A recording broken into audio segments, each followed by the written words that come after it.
Picture this: America's most watched late-night comedian, someone who's entertained millions for years, makes a single statement so inflammatory that it doesn't just spark controversy, it obliterates his entire career overnight. We're not talking about a joke that missed the mark. This is about credibility, institutional trust, and the precise moment when even the most powerful entertainment conglomerates decide you've become untouchable. Jimmy Kimmel crossed a line he can never uncross.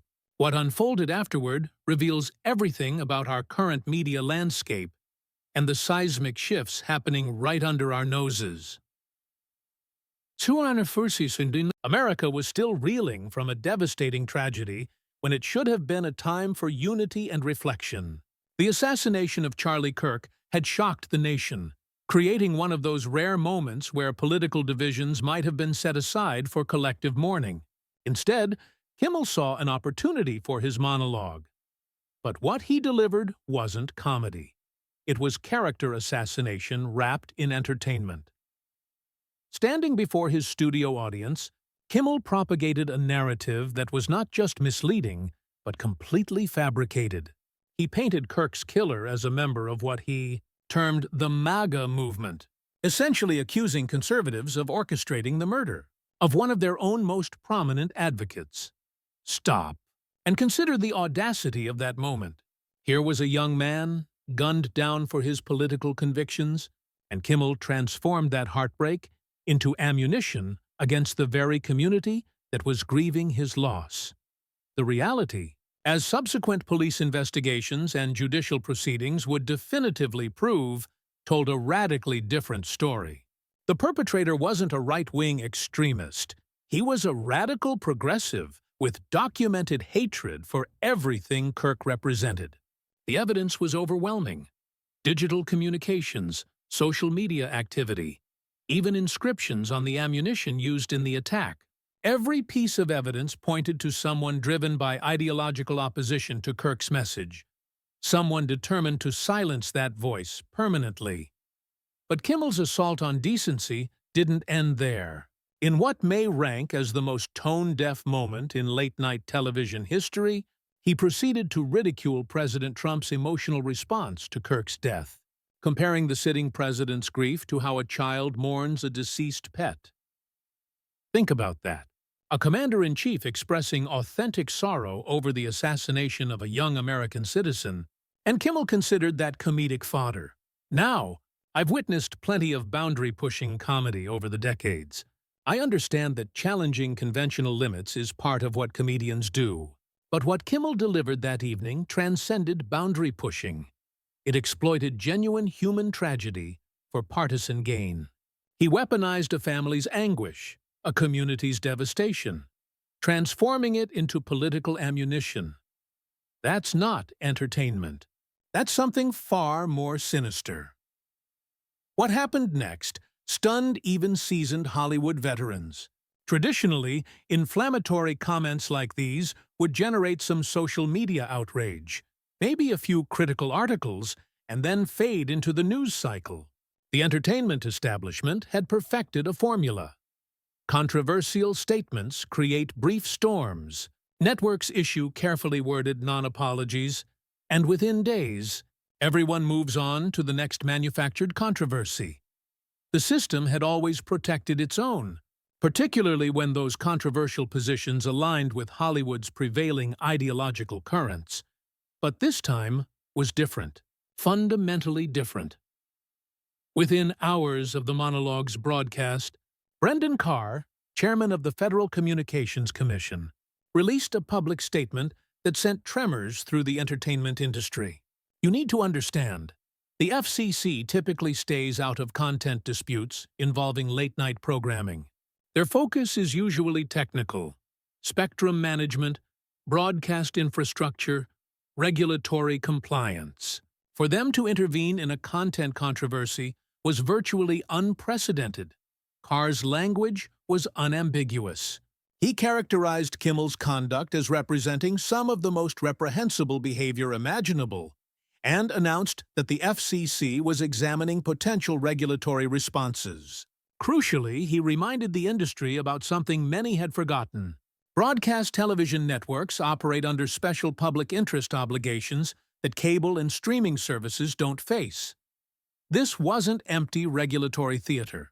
When the FCC chairman starts discussing broadcast licensing and public trust violations, network executives take notice. These are multi-billion-dollar enterprises whose entire business model depends on maintaining federal broadcasting privileges. Suddenly, what seemed like routine late-night controversy was being reframed as a potential breach of public service obligations. But the real earthquake originated from an unexpected source. The very broadcasters who had been airing Kimmel's program for years began distancing themselves. Within days, major broadcast conglomerates reaching tens of millions of American households started making announcements that would have been inconceivable just months earlier. Nexstar, which operates the largest television station group in America, reaching nearly 40% of all U.S. households, announced they would cease broadcasting Jimmy Kimmel Live on their ABC affiliate stations.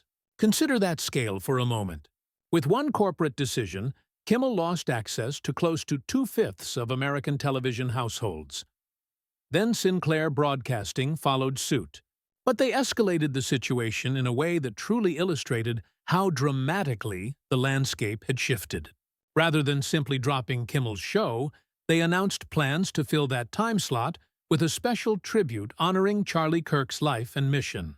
They also publicly urged Kimmel to make a substantial financial contribution to Kirk's organization, Turning Point USA, as a demonstration of accountability. Can you imagine such a scenario playing out 5 or 10 years ago? A major broadcasting corporation not only abandoning a network program over political content, but then utilizing that same airtime to honor the very individual the host had ridiculed. It represented a complete inversion of how these situations typically unfolded.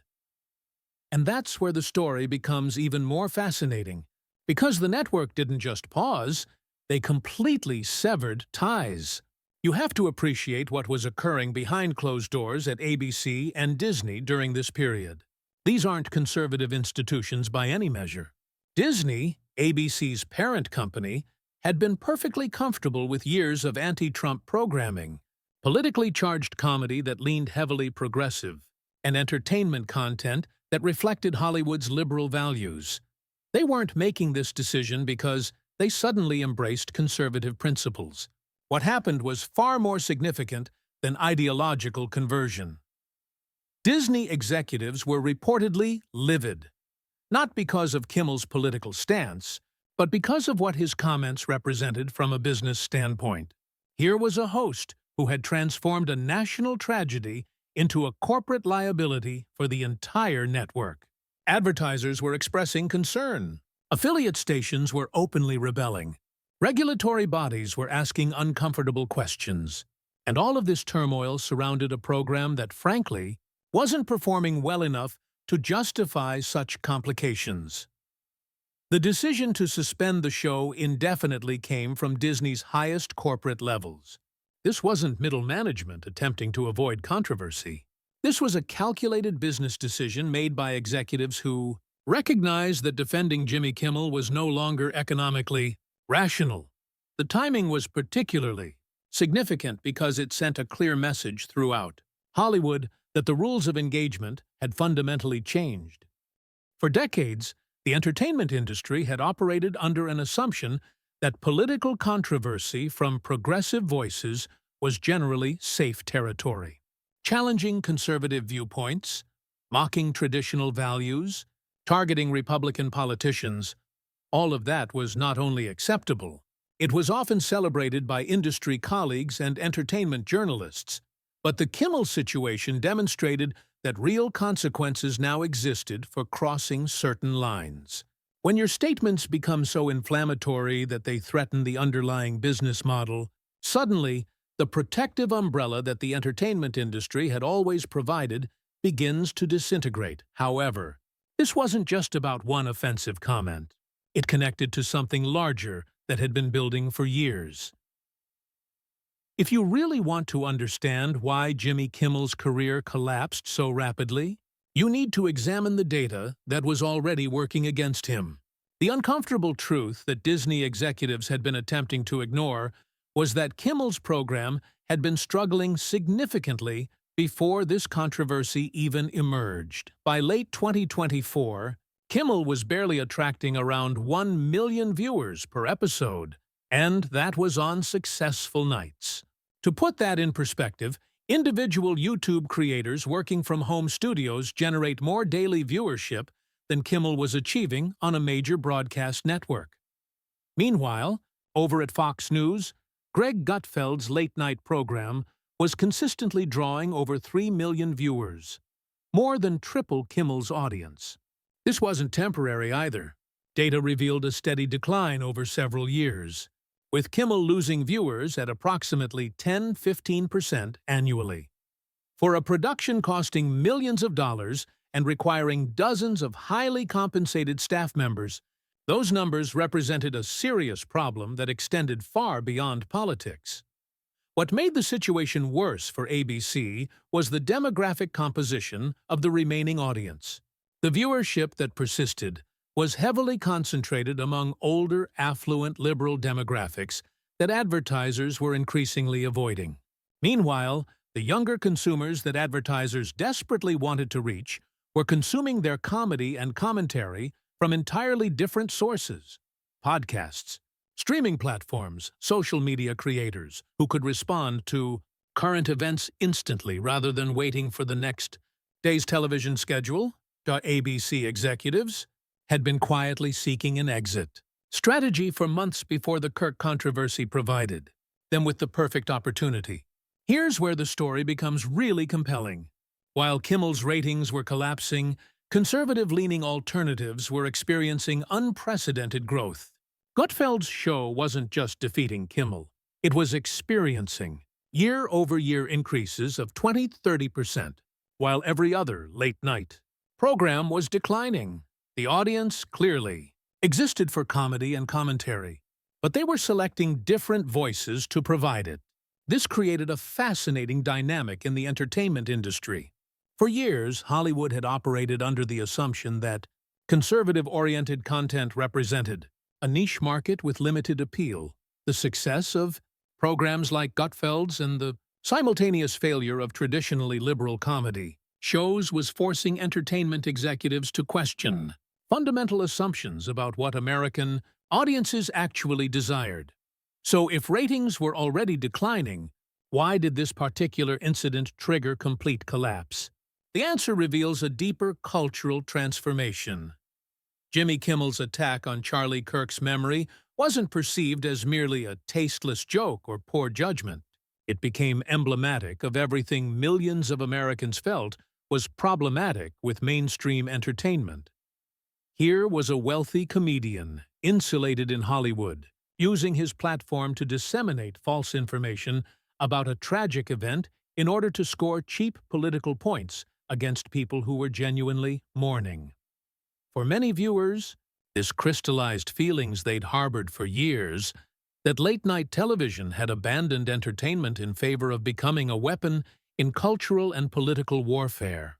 The traditional boundaries between news, commentary, and comedy had completely dissolved, leaving audiences feeling lectured rather than entertained every time they turned on their televisions. What made Kimmel's situation particularly devastating was how easily his claims could be fact-checked.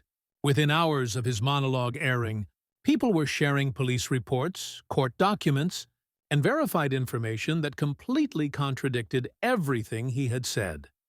Social media platforms were flooded with corrections, not from partisan sources, but from official law enforcement and judicial proceedings. This created something that had rarely occurred in the traditional media era: a late-night host being publicly and definitively proven wrong about major factual claims, not by political opponents, but by objective legal proceedings. The traditional model of television comedy had always relied on the host's ability to set the narrative and move to the next topic before anyone could meaningfully challenge their statements. But in today's information environment, That luxury no longer exists. Even more significantly, the backlash originated from unexpected quarters. Social media personalities who didn't typically align with conservative politics began speaking out about Kimmel's comments.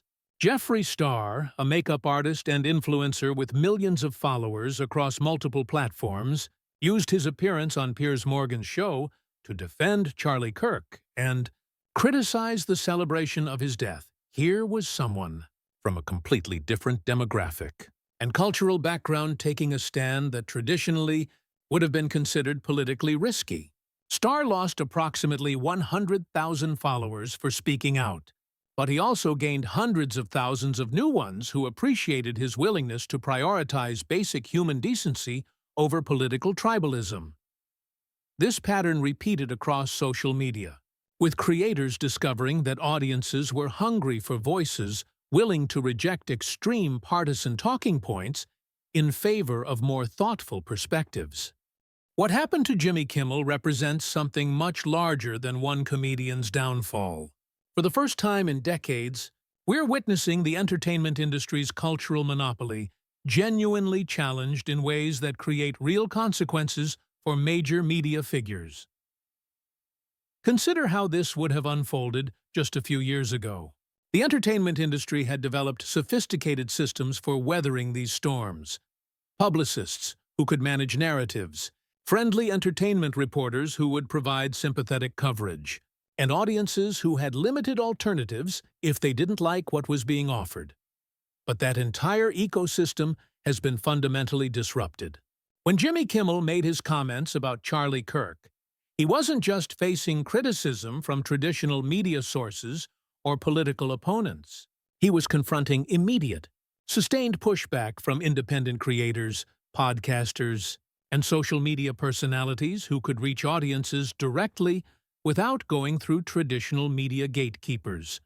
More importantly, these alternative voices could provide context and fact-checking in real time, something that had never been possible during the height of television's cultural dominance.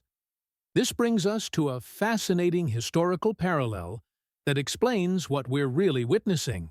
There was a time when a handful of major television networks could essentially control the national conversation. 3 or 4 executives in New York and Los Angeles could decide what topics Americans would discuss around their dinner tables, which political figures would be taken seriously, and what cultural values would be promoted or ridiculed.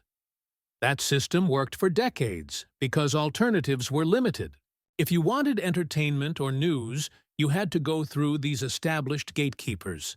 But just like how the internet disrupted traditional retail, or how electric vehicles are transforming the automotive industry, new technologies and platforms have completely shattered the old media monopoly. For decades, comedians like David Letterman, Jay Leno, and later Jimmy Kimmel and Stephen Colbert could shape public narratives with minimal pushback. They had the luxury of time. Their monologues aired late at night. Most people heard about the content secondhand, and by the time any criticism might surface, they had already moved on to completely different topics. But Donald Trump's rise to prominence changed all of that in ways the entertainment industry still doesn't fully comprehend.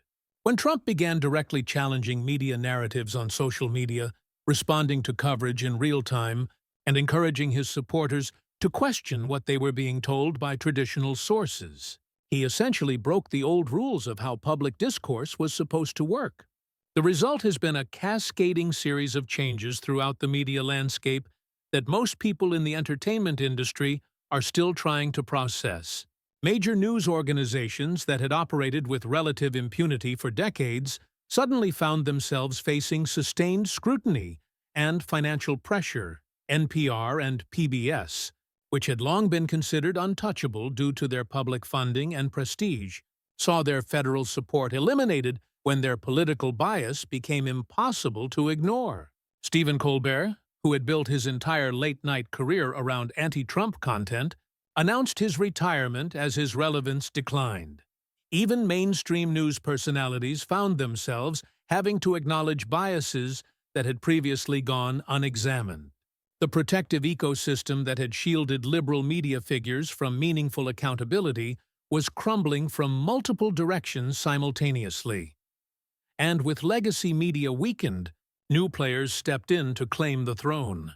Nature abhors a vacuum, especially in the entertainment world.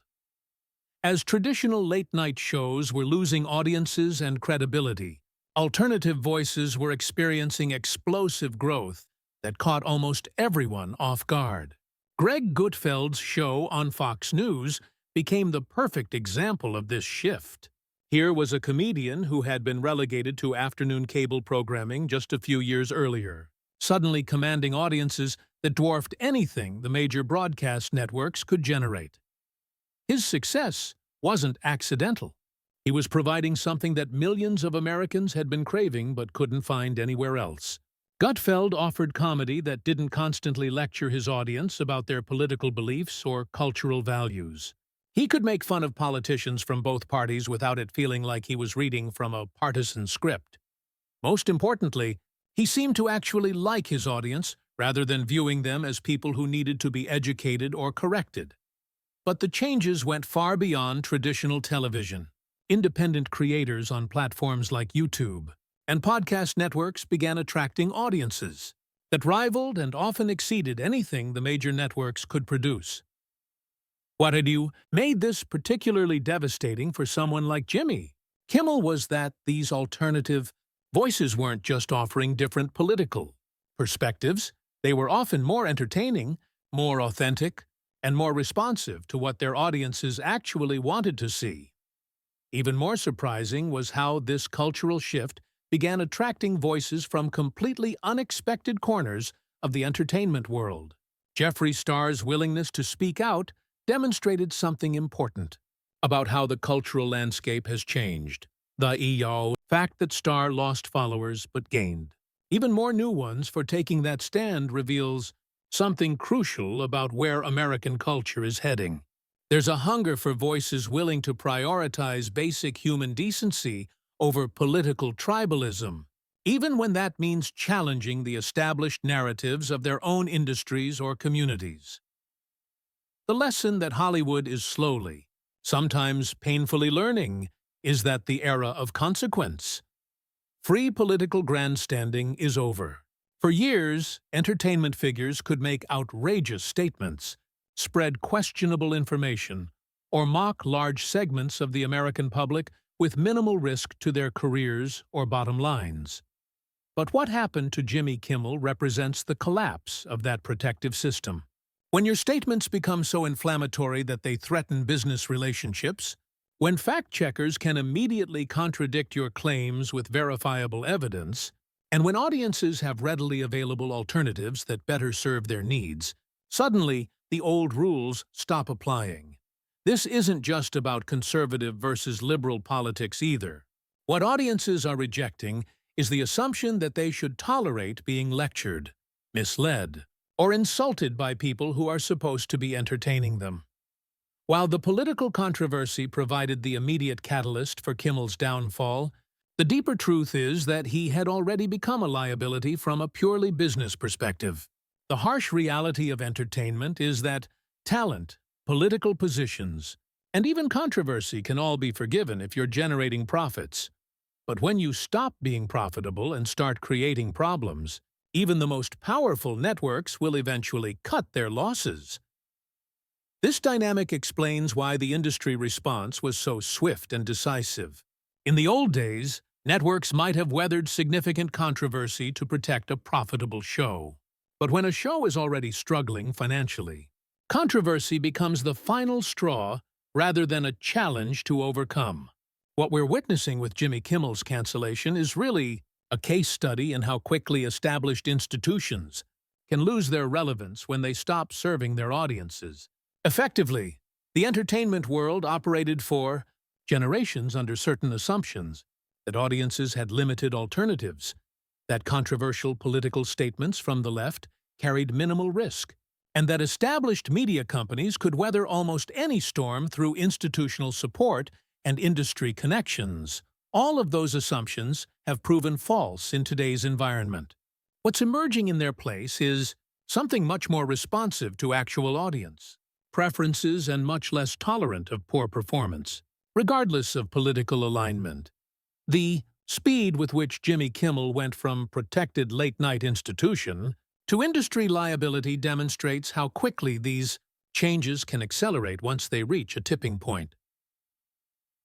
What this means for all of us is that we're entering a period of genuine competition in the marketplace of ideas and entertainment. No longer can a handful of executives in New York and Los Angeles determine what the rest of the country will find funny, interesting, or worthy of attention. The new landscape rewards authenticity, accuracy, and genuine connection with audiences over ideological conformity or institutional support. It's messier and more unpredictable than the old system, but it's also more responsive to what people actually want, rather than what industry elites think they should want. For viewers, this creates both opportunities and responsibilities. We have access to more diverse voices and perspectives than ever before. But we also need to be more discerning consumers of information and entertainment. The Jimmy Kimmel situation ultimately represents the growing pains of this transition. An entertainer who built his career under the old rules discovered that those rules no longer apply, and the industry that once protected him found that protection was no longer economically viable. What emerged from that collision was a clearer picture of how entertainment and media will operate in the years ahead. More competitive, more accountable, and more directly responsive to audience preferences. The future belongs to voices that earn trust rather than demand it, and audiences that think for themselves rather than accept what they're told. Jimmy Kimmel's downfall isn't the end of the story. It's the beginning of something much more interesting.